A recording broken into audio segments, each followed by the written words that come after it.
todo, absolutamente todo preparado para vivir un auténtico partidazo de dos equipos históricos del fútbol español. Porque es el gran choque, fíjense qué ambientazo con Beto Compain insistiendo en que era el gran partido del fin de semana en el fútbol español.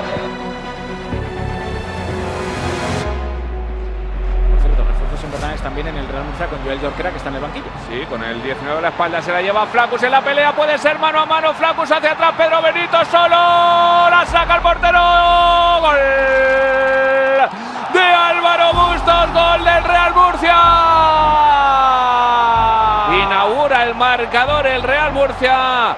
Real Murcia 1, marca Álvaro Bustos, Hércules 0.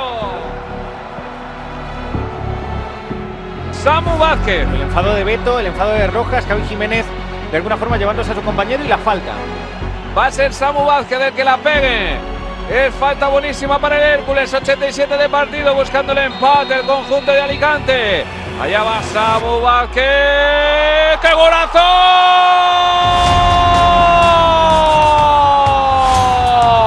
¡Gol, gol, gol, gol, gol, gol, gol, gol, gol, gol, gol, gol, gol, gol, gol del Hércules! ¡Qué chicharro de Samu Vázquez! Dice el colegiado que ya sí que no hay tiempo para más, se acaba el partido en el Enrique Roca.